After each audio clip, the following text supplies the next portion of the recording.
A lot of people watch my video on tinnitus or ear ringing, and I just wanted to make kind of a summary of it to say that tinnitus is curable, and I've recovered from it several times.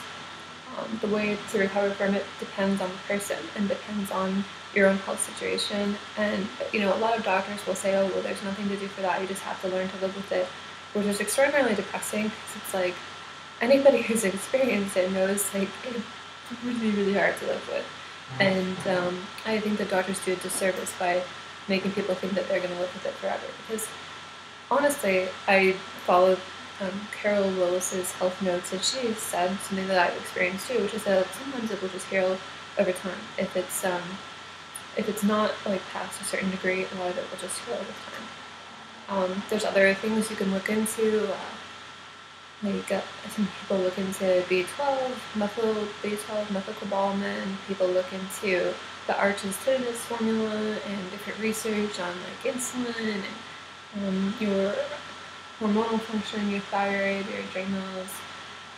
There's just anything you can do for detoxing or for Chinese medicine, acupuncture, just a whole lot of things people look into, and you ultimately find what works for you. Something I had to really look at was salicylates, things like aspirin, and there's a lot of salicylates in foods like radishes and spinach, and certain things are very high in that, and I noticed that always made it worse. A lot of herbs are very high in salicylates.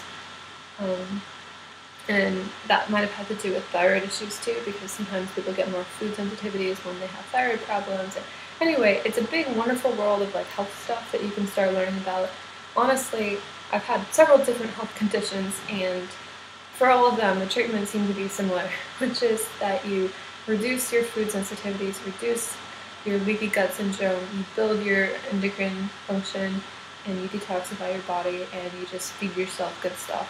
So your body has ingredients to do what it needs to do, and then that seems to be kind of the basics. Sometimes you have to improve your circulation, your microcirculation for tinnitus.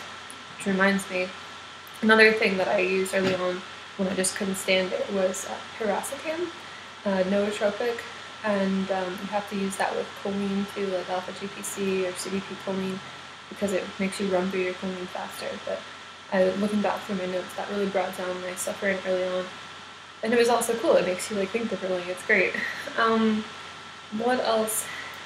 It's been a while. For me, I originally got it when I took an ototoxic drug several years ago, and it was loud. And I was like, oh my god, what have I done to myself?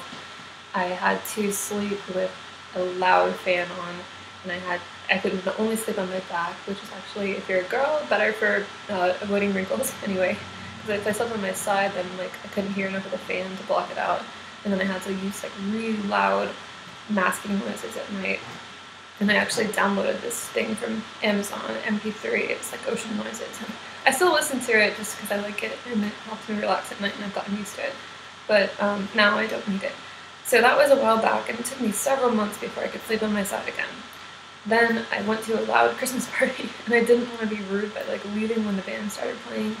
And I got it again, and then I had to go through that process again, and I had to use just a lot of nutrition and different stuff. And then I didn't have it for a while after I healed that time, and then I started doing a lot of detox, and then I got some toxicity problems, and then it went like way down to a level below where it had been ever before I even got tinnitus in the first place.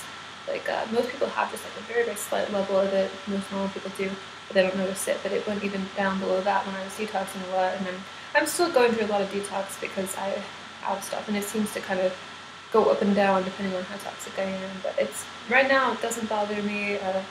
I thought I was gonna like lose my life to this and like just have it ruin my life, but a few years later, even 6 months later, 3 months later, it was not so much of a problem, and I actually learned a lot of great things in the process, and I learned how fun it is to have like kind of relaxing noises going on during the day, because that's something I had to do when I had ear ringing, but it's actually kind of nice in general.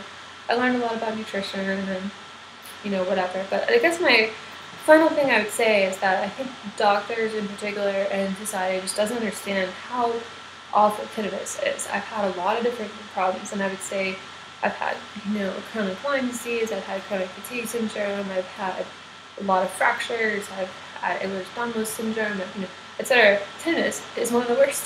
I would say it's one of the 2 worst conditions I've ever had in my life, and that's saying a lot given that I've been disabled from these other things for a while.